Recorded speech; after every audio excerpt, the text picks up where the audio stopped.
semuanya. Waalaikumsalam warahmatullahi wabarakatuh.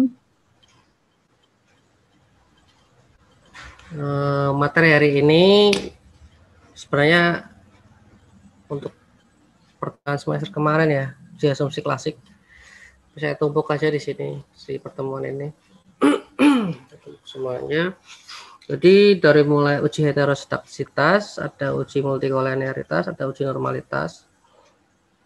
Terus kemarin kan udah pernah uji validitas sama reliabilitas untuk data primer. Jadi itu namanya uji asumsi klasik semuanya. Kita mulai dari uji heterostaktisitas. Ini pengertiannya. Uji heterostaktisitas adalah kebalikan dari homoskedaktisitas, yaitu keadaan di mana terjadinya ketidaksamaan varian dari error untuk semua pengamatan setiap variabel bebas pada model regresi. Uji ini menilai apakah ada ketidaksamaan varian dari residual untuk semua pengamatan pada model regresi linier. Merupakan salah satu uji asumsi klasik. Apabila asumsi heteroskaktisitas tidak terpenuhi, maka model regresi dinyatakan tidak valid sebagai alat peramalan. Simpelnya gini, saya pakai kecap aja ya. Error itu kalau dia menyebar ke segala arah, ini kita asumsikan error.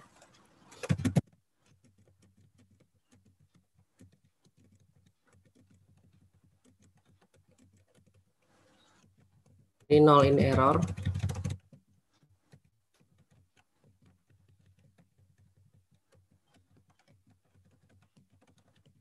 Maka dapat dijustifikasi bahwa error varian dalam variabel pengujian atau dalam keseluruhan model regresi linear, errornya itu tidak dapat ditanggulangi atau bahasanya tidak dapat dikontrol errornya. Jadi ini masuk ke dalam model yang terindikasi atau terpapar multikolinearitas, terpapar heteroskaktisitas. Jadi kalau kita melihat pengertiannya kan, uji yang menilai apakah ada ketidaksamaan varian dari residual untuk semua pengamatan. Jadi yang dilihat itu residualnya. Kalau menggunakan chart, paling simpel sih menggunakan chart. Itu kita melihat jadi sebaran varian errornya itu bagaimana. Jadi ketika dia errornya menyebar ke segala arah, dapat diidentifikasi bahwa itu ada kecenderungan heteroskaktisitas. Berarti kalau ada kecenderungan itu, otomatis model yang kita pakai untuk penelitian itu tidak dapat menjustifikasi bahwa hasil penelitian nanti dapat digeneralisir di kehidupan nyata atau di prakteknya di lapangan seperti apa. Itu uji heterostaktisitas itu seperti itu.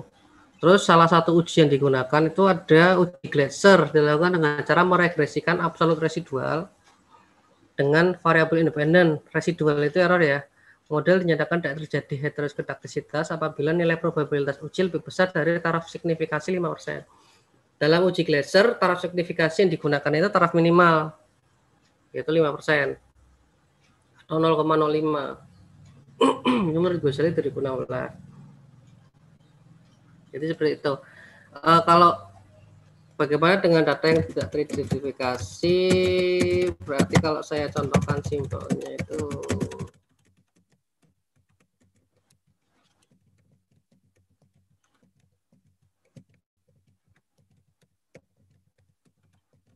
dia akan ngumpul di satu range yang ditentukan.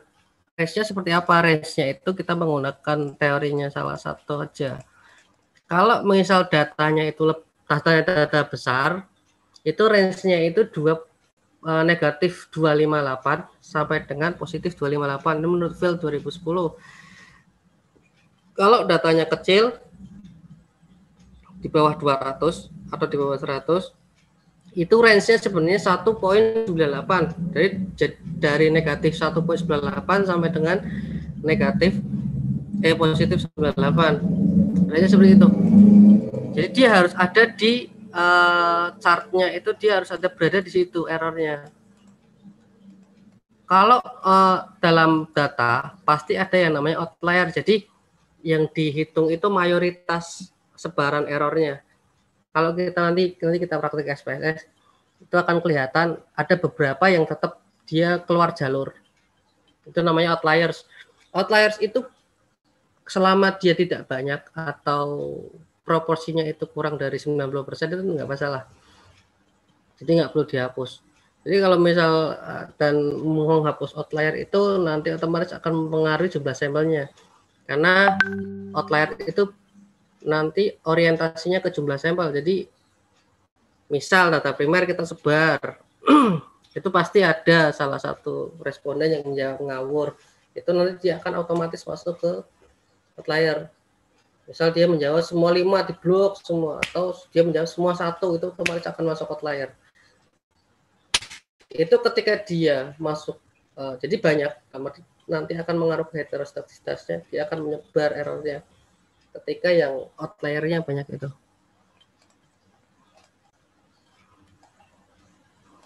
Jadi gitu teorinya, teori langsung ya, teori nggak pakai rumus-rumusnya. Kita masuk ke Excel-nya. Ini Excel.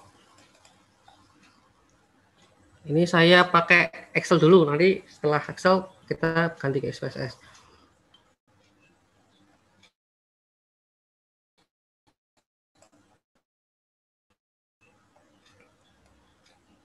Ini financial performance, jadi X1-nya itu ROI, X2-nya ROI, financial performance atau kinerja keuangan. Datanya ini data primer boleh, data sekunder boleh. Terserah, kalau data sekunder berarti dia datanya annual, pakai per tahun atau per bulan, sama aja, polanya sama aja. Ini kalau data sekunder nanti akan jatuhnya seperti ini.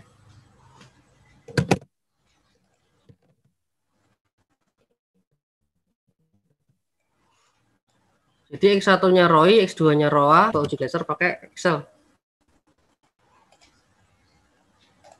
Uji Glaser kan dilakukan dengan cara meregresikan absolut residual dengan variabel independen. Berarti kita cari absolut residualnya dulu. Ini kita pakai SPSS pun sama, kita harus cari nilai absolut residualnya dulu. Kalau di Excel, kalian masuk ke data, terus data analisis. Rata-rata Excel nggak ada ininya. Jadi harus masuk ke file, biar muncul data analisisnya, file, terus option, add in,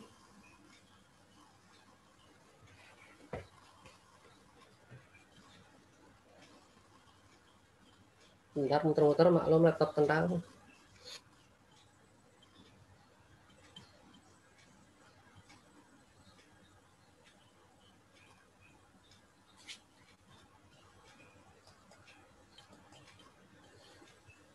File, option, add in, masuk, terus analisis toolpack-nya di klik, masuk ke manage yang Excel add in.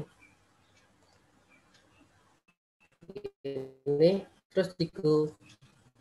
Kalau belum pernah masuk ke add in, dia akan nggak ada centangnya. Analisis toolpack dicentang, klik OK. Terus akan muncul ini data analisis, Oke.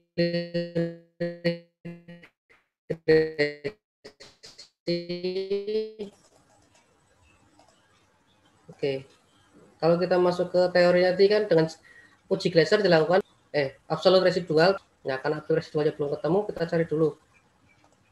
Y, masukkan Y-nya, tinggal diblok aja.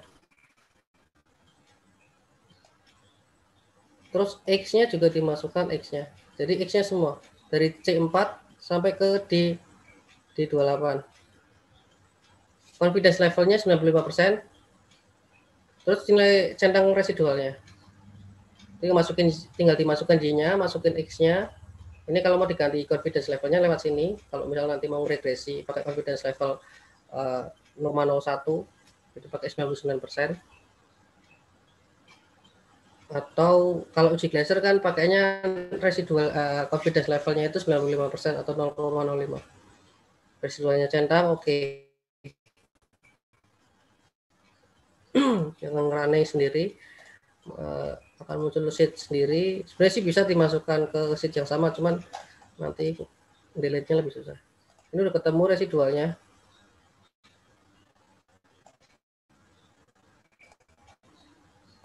Tinggal nyari absolute residualnya, absolute res. Pakai rumus ABS atau absolute, nilai residualnya diklik, enter, terus tarik, ininya dipindah ke sini, ini label residualnya.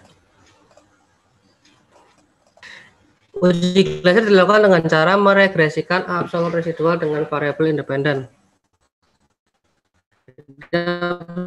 Residualnya udah ketemu, tinggal diregresikan dengan variabel independen. Oke, karena kita X-nya dimasukkan, Y-nya diganti absolute residual. Karena uji Glaser dilakukan dengan cara meregresikan absolute residual terhadap X. Di input J-rank-nya residual kita nggak centang karena nggak terlalu butuh. Terus oke, dia muncul lagi.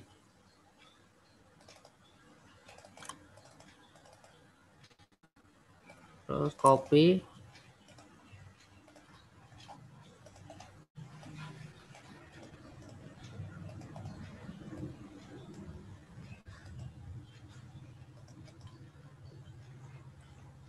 udah ada ini angkanya, lihat ininya p-value-nya, makanya saya kuningin. Tadi ketentuannya, model dinyatakan tidak terjadi heteroskedastisitas apabila nilai probabilitas uji lebih besar dari taraf signifikansi 5%. Jadi nilai p-value, p itu kan probability, value nilai. Jadi p-value-nya kita lihat dari mulai intercept sama dengan variabel x-nya. Itu sudah lebih besar dari 0,05 semua karena kita pakai taraf signifikasi uji Glaser itu 0,05 atau 5%. Berarti dapat disimpulkan model dinyatakan tidak terjadi heteroskedastisitas. Nanti kalau transkripsi ini aja dilampirkan. Kalau uji heteroskedastisitas lebih enak pakai Excel menurut saya karena lebih cepat. Kalau pakai SPSS itu karena SPSS itu kan berat ya, tergantung laptopnya. Kalau laptopnya cepat, ya nanti hasilnya akan lebih cepat. Kalau laptopnya kentang kayak punya saya ya lebih lambat. Jadi saya kalau ngolah data itu pasti Excel, SPSS, Amos. Kan saya selalu pakai Save. Jadi tiga-tiganya saya pakai semua. Tergantung nanti kecepatannya pakai apa. Kadang-kadang kan perlu buka semua jadi lambat. Ini sama aja, jadi disesuaikan aja nanti ROI-nya. Nanti kalau SPSS juga harus nyari absolute residualnya dulu. Ini tinggal dimasukkan aja ke skripsi kalian, yang lihatnya p-value-nya. Kalau saya minimal setiap pengujian asumsi klasik itu menggunakan 2 metode. Ini salah satunya namanya uji Glaser. Nanti kita masuk ke SPSS menggunakan scatter plot 2. Jadi kita lihat p-value-nya plus kita lihat chartnya seperti apa, sebaran variansinya, error variansinya sebarannya seperti apa. Jadi dari fungsi robustness-nya itu kena karena lebih dari satu. Terus masuk ke multikolinearitas, SPSS-nya nanti.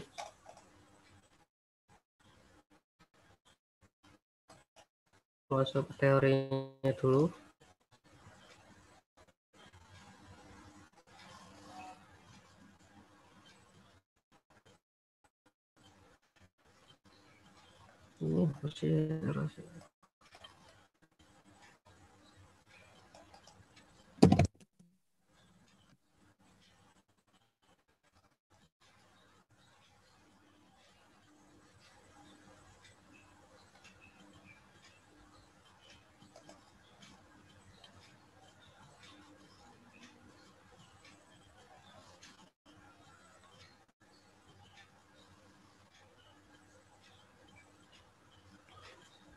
Ini uji multikolinearitas. Pengertiannya, uji multikolinearitas merupakan bagian dari uji asumsi klasik, termasuk normalitas dan heteroskedastisitas dalam analisis linear berganda. Asumsi klasik ini analisis regresi linear berganda ya. Jadi lebih dari X-nya minimal menggunakan 3 variabel, X-nya lebih dari 1. Jadi kalau dia cuma hubungan antara X dan Y saja, itu nggak perlu pakai uji asumsi klasik. Kayak normalitas tetap perlu sih.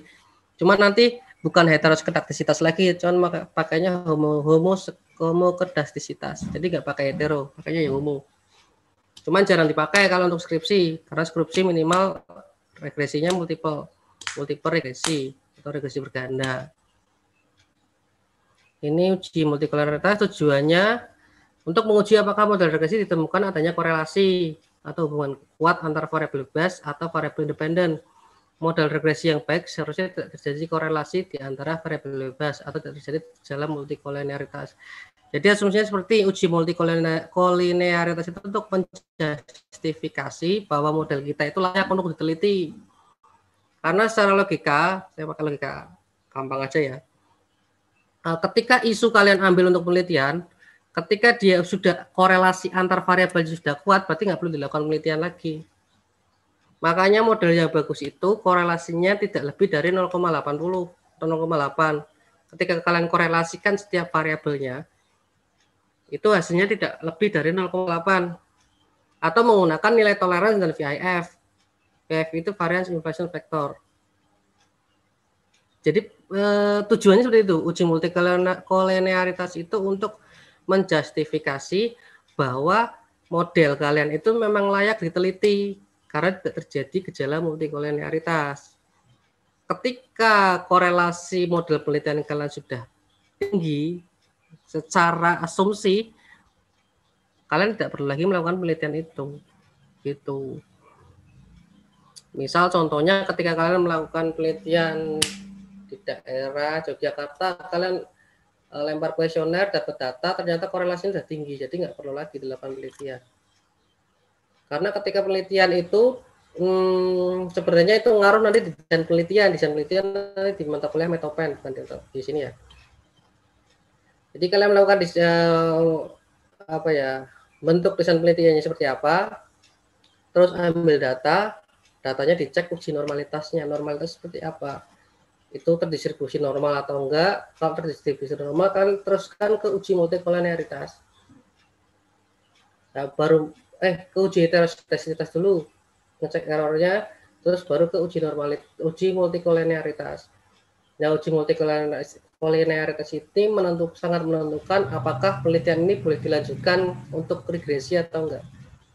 Karena kalau korelasinya tinggi, otomatis desain penelitian kalian dari awal berarti sudah ada yang salah. Paling tidak kalian menentukan isunya sudah nggak update, berarti isu tersebut sudah nggak layak untuk diteliti. Karena apa? Justifikasinya sudah kuat, kalau secara statistik korelasi hubungan antar variabelnya juga sudah kuat. Intinya seperti itu uji multikolinearitas. Ini menggunakan dua uji, yaitu uji VIF sama uji toleransi. Pedomannya untuk nilai toleransi itu nilainya lebih besar dari 0,10 atau 0,1. Maka artinya tidak terjadi multikolinearitas dalam model regresi. Sedangkan untuk VIF itu harus kurang dari 10. Maka artinya tidak terjadi multikolinearitas dalam model regresi.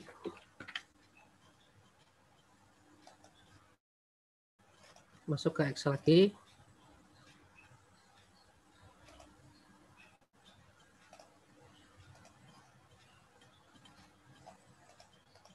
Kalau Excel-nya nggak masuk, bilang ya.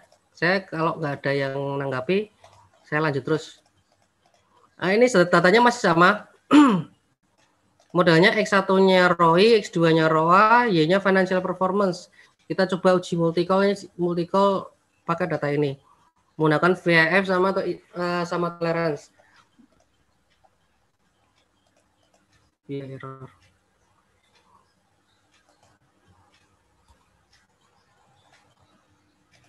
Langkahnya yang pertama hitung nilai korelasi antar variabel bebasnya, itu nemu R-nya. Terus setelah nemu R, kuadratkan nilai R-nya, yaitu kuadratkan nilai korelasi antar variabel bebasnya. Yang ketiga, hitung nilai toleransi dengan rumus 1 dikurangi nilai R pangkat 2-nya. Terus hitung nilai VIF-nya dengan rumus 1 per toleransi. masuk ke sini, correlation pakai rumus Corel. Buka. Kita korelasikan ROI sama ROA. Kita blok, tanda hubungnya pakai koma, array satunya diisi ROI, array 2-nya diisi ROA. Tutup, enter.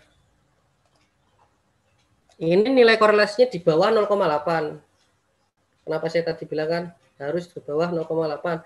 Ketika nilai korelasinya di atas 0,8, berarti terjadi, sebenarnya sih ada beberapa teori yang menyebutkan 0,85. Cuman rata-rata teori ngomongnya 0,8. Itu salah satunya Hare et al. Kenapa 0,85? Karena ketika datanya itu diambil dari data yang tidak terdistribusi normal, boleh menggunakan 0,85. Tapi itu nanti masuknya ke uji statistik non parametrik. Ini yang saya bahas ini parametrik semua. Karena rata-rata, bukan rata-rata ya, secara aturan baku kesepakatan itu bahwa untuk S1 itu yang dibutuhkan uji parametrik, bukan non parametrik. Karena non parametrik tujuannya untuk membuat model baru atau membuat teori. Secara asumsi seperti itu. Setelah R-nya ketemu, kita cari R2-nya dengan mempangkatkan, gampang kalau pakai. Jadi tinggal kita klik, pangkatkan shift 6, pangkatkan 2. Enter. Toleransinya pakai rumus 1 min R pangkat 2-nya. Enter lagi. VIF-nya menggunakan rumus 1 per toleransi. 1 dibagi nilai toleransinya. Dapat nilai 2.15139, yang ini 0,464. Secara asumsi, ketika nilai toleransi itu di atas 0,1 atau 0,10, berarti tidak terjadi gejala multikolerialitas. VIF, nilai VIF-nya juga di bawah 10, nilainya 2. Tuh. Terus bagaimana kalau variabelnya lebih dari 2 X-nya? Berarti semuanya harus dikorelasikan. Misal gini, ininya ROE, equity.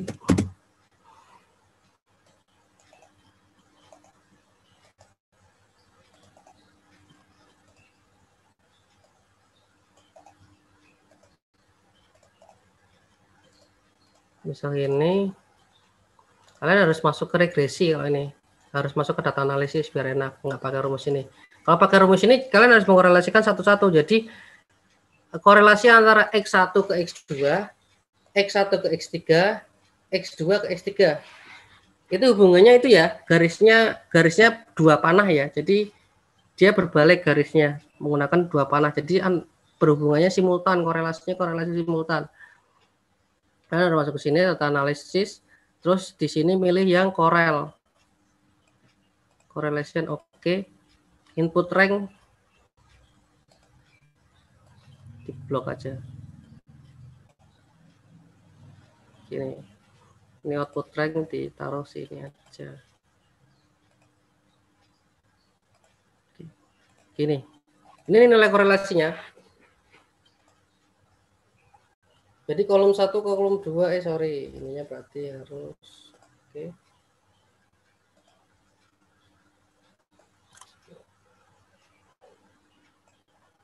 Jadi kalau mau ngeblok ROI ROA-nya, ini kan label ya.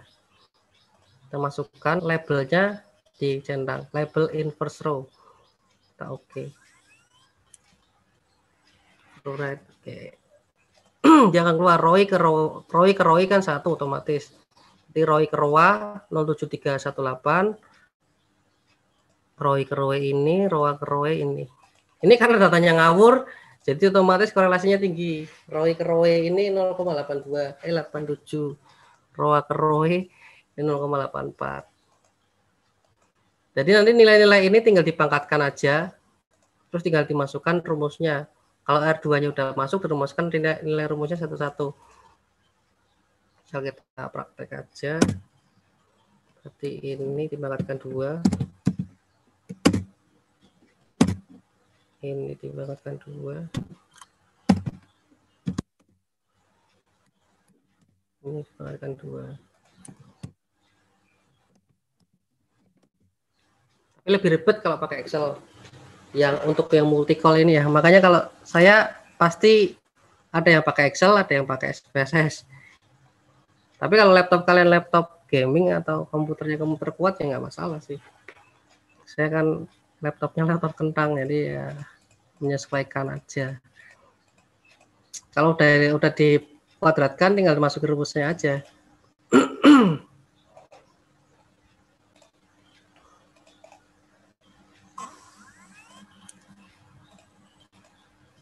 Satu men.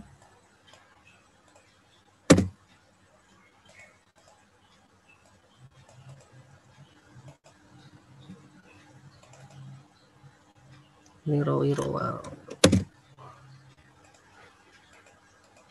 nilai toleransinya di atas 0,10 semua. Nanti VIF-nya tinggal ikuti aja. Cuman ini dari segi asumsi awal nilai korelasinya udah tinggi. Karena 0,731, 0,87, 0,84. Berarti data ini tidak apa ya? Jadi dia asumsinya terdampak uji normalitas. Jadi dia datanya itu mengandung gejala multikolinearitas. Kalau kalian searching di Google atau di YouTube itu ada namanya remedial. Saya termasuk yang orang yang nggak setuju yang namanya remedial data. Karena remedial data nanti asumsinya akan merubah desain penelitian. Misal ini ya, kita lupakan dulu. Ketika kalian merunning korelasi, ini korelasinya aja yang di atas 0,85 malah. ROI sama ROE-nya. Berarti kan asumsinya, dan ini ROA ke ROE. ROI ke ROA-nya aman, ROI ke ROE-nya nggak aman, ROA ke ROE-nya aman. Berarti kan dapat diasumsikan nilai ini yang error. Untuk remedial, kalau kalian searching, ini dihapus. Cuman saya termasuk orang yang paling anti sama hal kayak gini. Karena kenapa? Penelitian itu awalnya itu dari desain penelitian, pemilihan metode, udah dari itu. Ketika kalian desain penelitiannya ngawur, desain penelitian itu kan bentuk model seperti yang kuliah pertama. Bentuk model caranya gimana, tugas itu loh. Bentuk model caranya gimana dengan membangun dari teori-teori yang ada. Berarti kalau teorinya nggak kuat, otomatis nanti desain penelitiannya akan jelek. Desain penelitian itu termasuk dalam membuat model. Terus bagaimana nanti kalian akan ambil datanya dari mana, data primer kah, data sekunder kah. Kalau data primer kalian akan penelitian di mana, kalau data sekunder kalian ambil data dari mana, validitasnya bagaimana, begitu. Itu namanya desain penelitian, itu nanti dibahas di Metopad.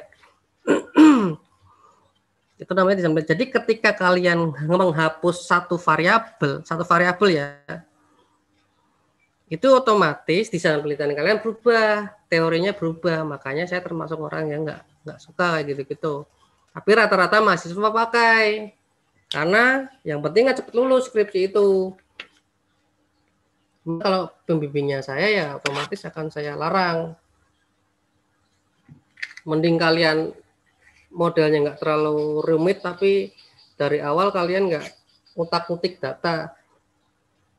Misal nggak dirubah variabel pun nanti otomatis nanti yang ekstrim akan manipulasi yang namanya data. Ini datanya berubah. Bisa itu, gampang. Kalian searching itu ada semua di YouTube. Bagaimana cara curang dalam data statistik itu ada semua. Gitu. Ini dari sini ada yang bertanya kan nggak? Sebelum saya lanjut ke uji normalitas.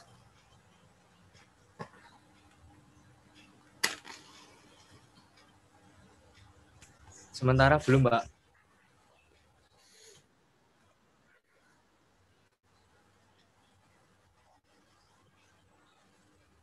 Oh bisa, analisis. Jadi masuk file, option, masuk add in, analisis toolpack-nya dinyalakan, terus masuk manage-nya itu Excel add in, pilih yang Excel add in. Jadi analisis toolpack sama Excel add in.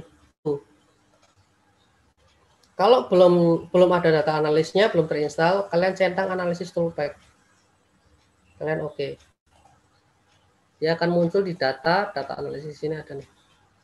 Ini tuh udah lengkap sebenarnya, ada ujian ANOVA, correlation, covariance, ada F-test, ada histogram juga bisa muncul.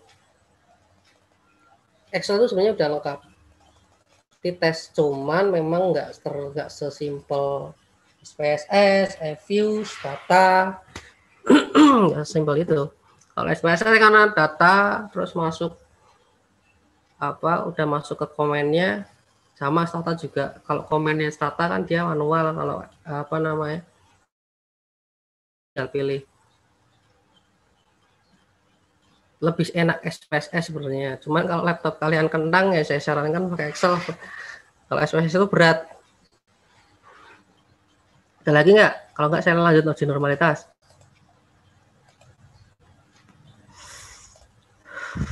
Nggak ada, saya lanjut. Siap. Uji normalitas saya pakai SPSS saja. Excel susah soalnya. Itu harus banyak gitu. Excel uji normalitas paling susah.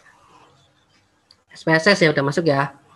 Saya asumsikan kalian udah bisa SPSS masukin data ya. Jadi tinggal copy paste, terus variabel view-nya diganti, yang input ganti measure, skalanya diganti.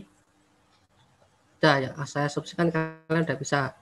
Karena kan udah dapat statistik induktif yang praktikum statistik. Nah, belum tentang repot ya emang.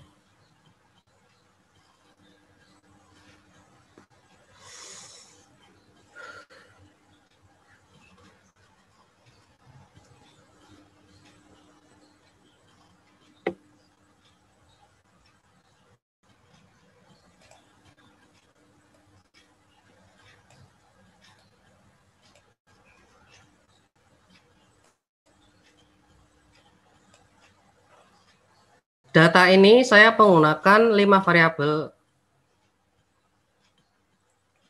Ada religiusitas, ada keintiman, ada service quality, ada kepuasan pelanggan, ada loyalitas pelanggan. Ini marketing.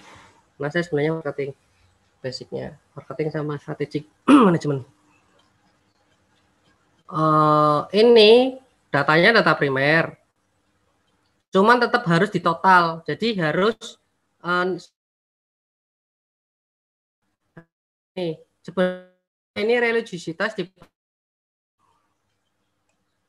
4 indikator. Bisa 4, intimasi dibentuk dari 4 indikator atau 4 instrumen. Service quality itu ada 6 dan seterusnya.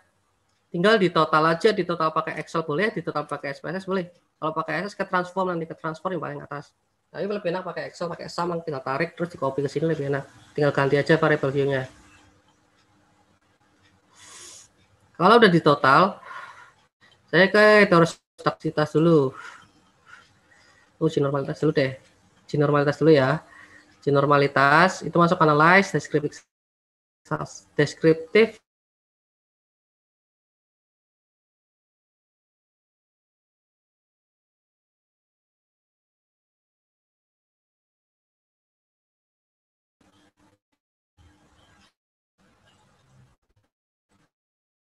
masukkan semuanya, kecuali yang ini, kecuali nilai total. Jadi uji normalitas itu sebenarnya ada banyak. Cuman saya selalu rekomendasikan yang skewness and kurtosis. Karena kenapa? Dia menguji per instrumen, lebih untuk data primer dia lebih bagus. Karena yang diuji instrumennya bukan variabelnya.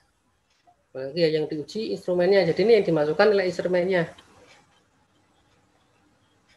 Masukkan ke sini semua. Ini totalnya kita nggak masukkan. Ada tuh namanya uji Kolmogorov, Smirnov.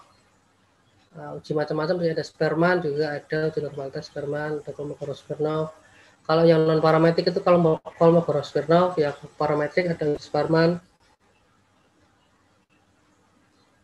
Terus option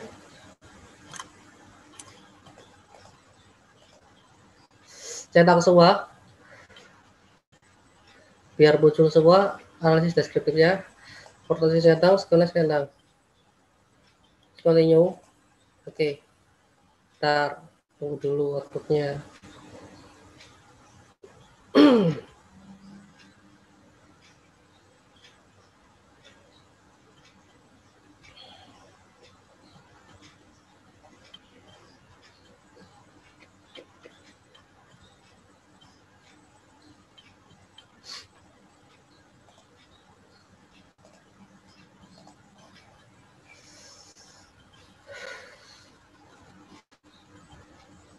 Akan muncul data ini, deskriptif statistik namanya.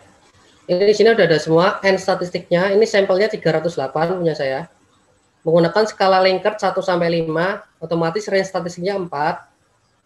Ininya udah keluar, statistiknya, standar errornya ada, standar deviasinya juga udah ada. Emang enaknya SPSS gini, kalau kalian komennya bener ya, dia akan keluar semua. Nah, yang dilihat, itu nilai ini, skewness and kurtosis.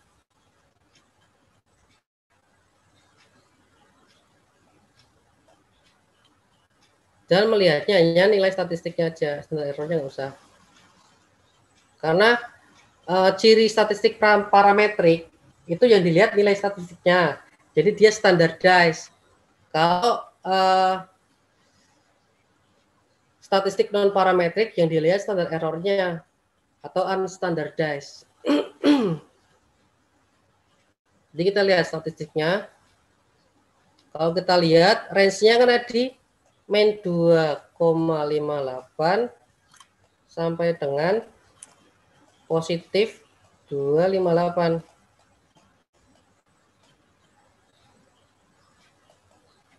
Jadi kan range-nya ini menurut Field.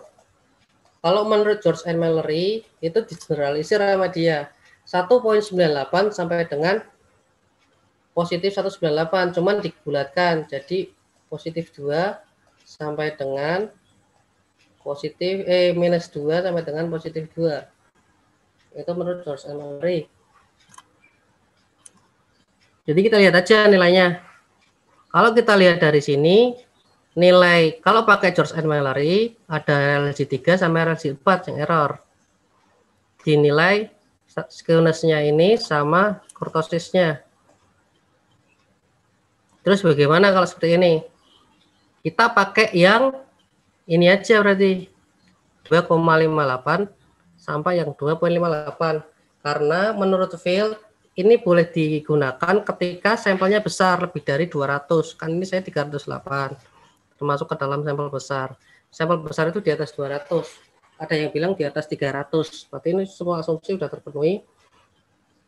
Saya pakai ini, berarti kalau pakai ini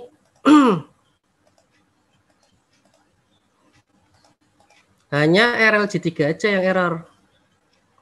Atau datanya tidak normal. Karena dia lebih dari 2,58 atau ini nilainya 6. Terus bagaimana ininya dihapus? Jadi nanti instrumen yang dipakai hanya 1, 2, 4. 3-nya dihapus. Kalau seperti ini boleh. Kenapa? Karena instrumennya yang dihapus. Kalau tadi saya bilang itu kan yang nggak boleh itu variabelnya yang dihapus. Karena akan mempengaruhi yang namanya desain penelitian kalian.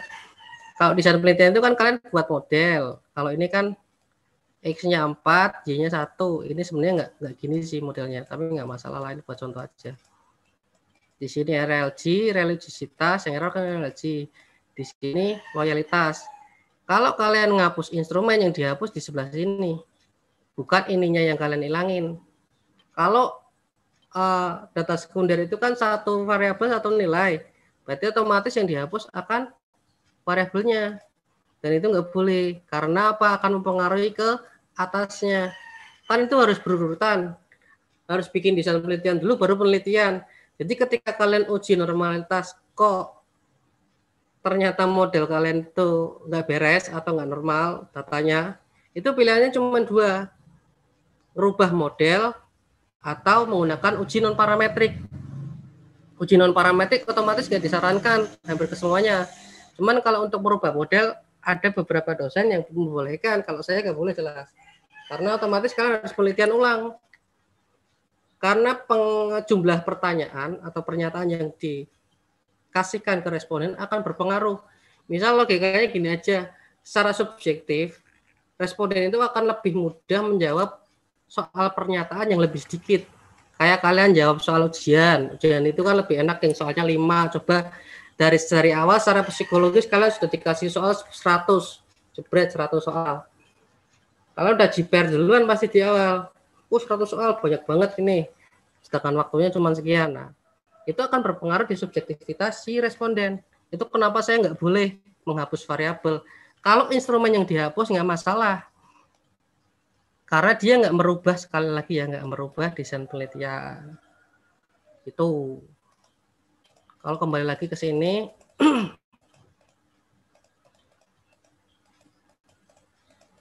yang dilihat hanya nilai kurtosis sama skewness-nya, statistiknya. Kalau model gini berarti nanti kalian tinggal hapus saja.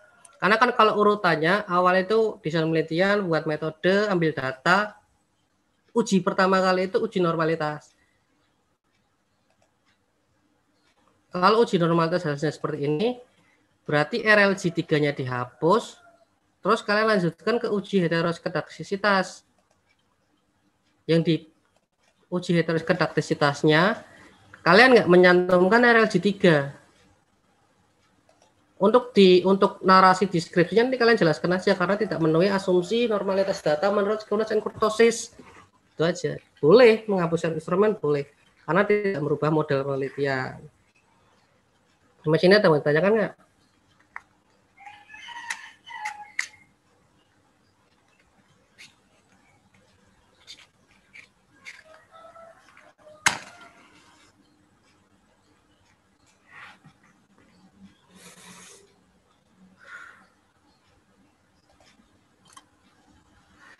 Kalau nggak ada, saya lanjut lagi.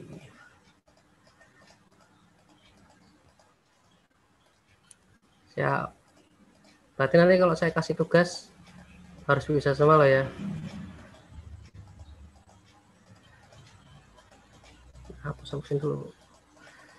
Bisa error.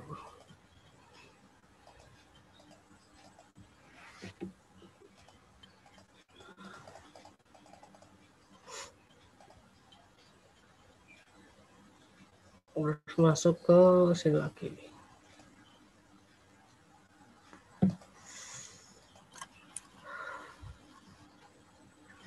Sekarang uji heteroskedaktisitas. Ini uji heteronya, analyze, regresi, ambil yang linear.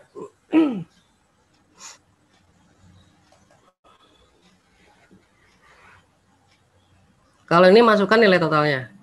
Jadi tinggal masukkan aja independennya apa aja. Ini kan dependennya loyalitas.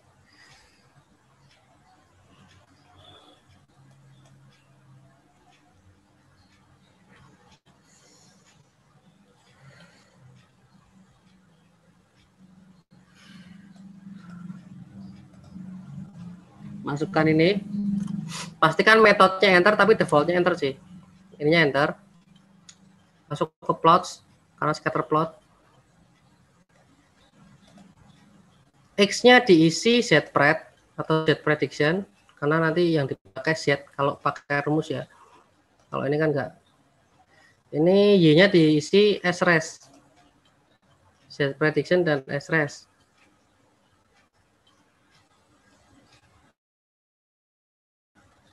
Kan oke, continue.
Sudah masuk outputnya.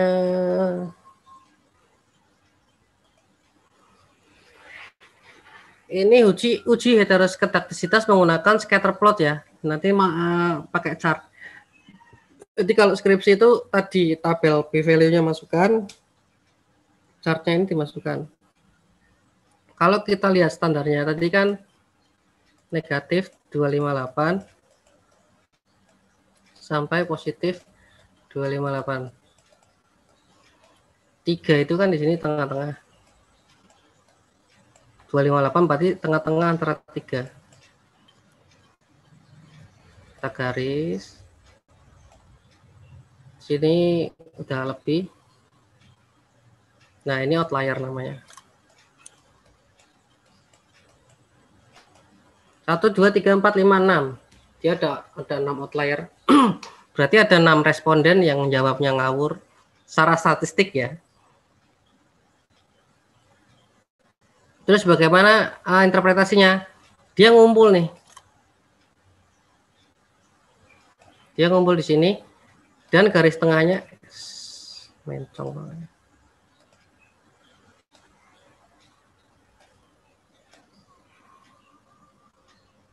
Dia mendekati 0 semua. Ngumpul dan mendekati 0. Ini bagus termasuknya datanya karena kita pakai min 2 pun masih aman. Jadi kalau pakai min 2 pun masih aman.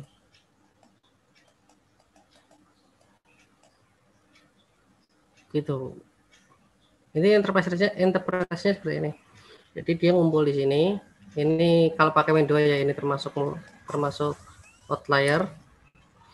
Diabaikan boleh atau dihapus boleh. Kalau dihapus nanti kalian harus uji lagi. Cuman kalau udah seperti ini nggak usah dihapus, nggak masalah. Nggak terlalu berpengaruh terhadap hasil penelitian. Karena mayoritas dia akan di sini semua. Di range-nya, di range ini. Jangan nol. Ini scatter plot.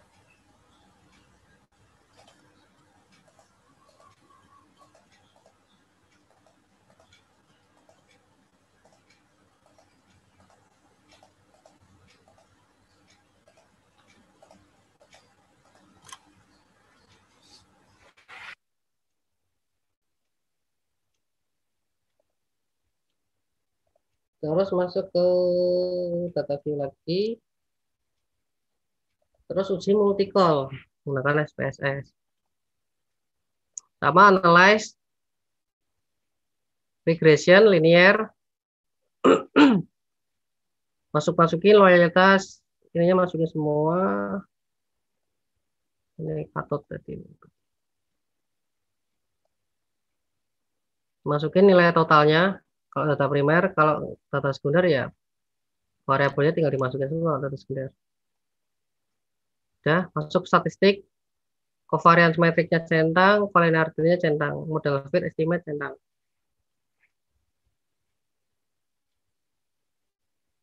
Terus continue. Oke.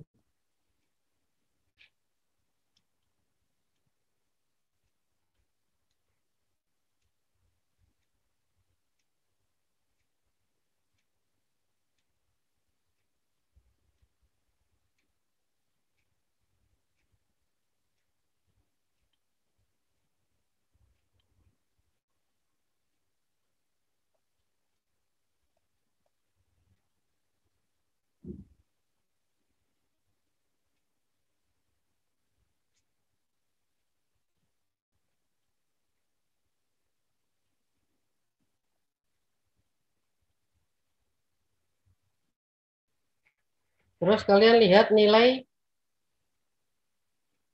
koefisien alfanya.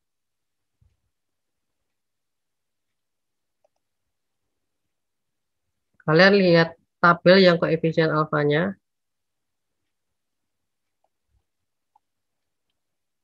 Terus lihat ini collinearity statistiknya.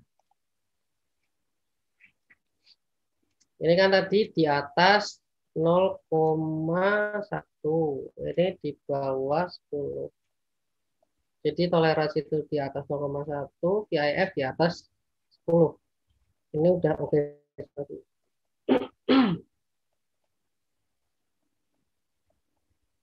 ada beberapa teori yang menyarankan di bawah 5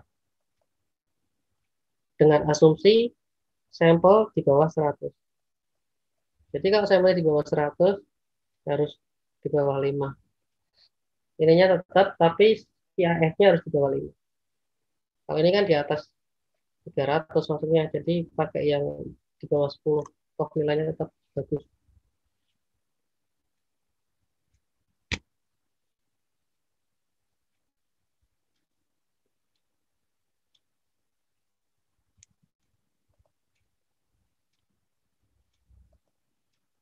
Nah, ini ada yang mau tanyakan nggak? Udah semua nih.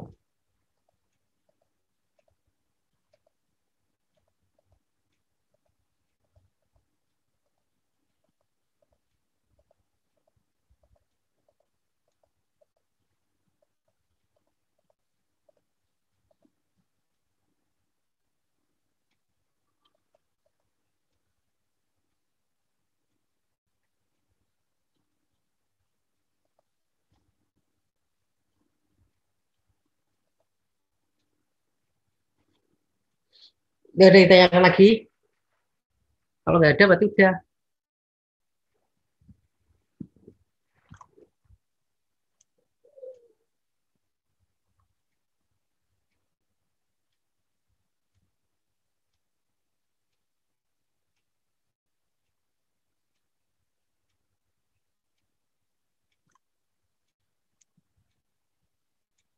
Kalau nggak ada nanti ini berarti ada uji asumsi klasik kan udah clear. Udah semua ya.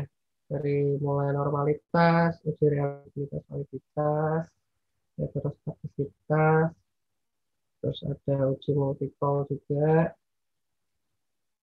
Berarti tinggal uji regresinya.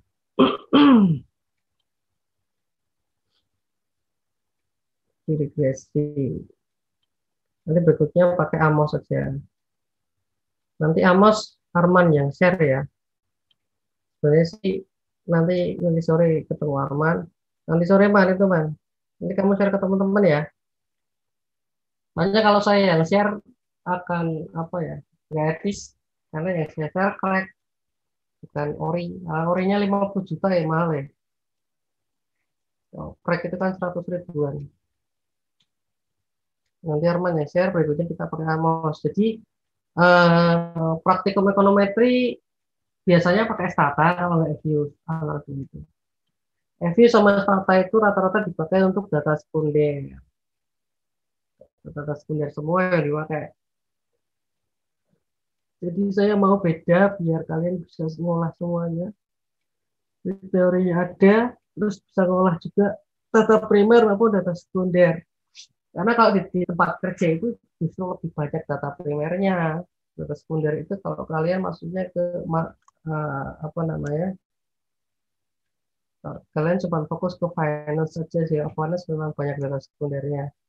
Ini bukan finance ya, konten.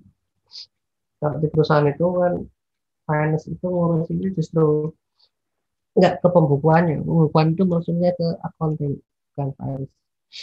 Jadi lebih banyak ke data primer. Contohnya kayak apa namanya, kebutuhan untuk budgeting tahun ini itu berapa. Itu kan butuh yang namanya data primer. Kalian ambil langsung dari data data apa karyawannya seperti apa, terus kebutuhan gajinya seperti apa, kebutuhan jam sosteknya atau BPJS seperti apa, itu kan data primer semua.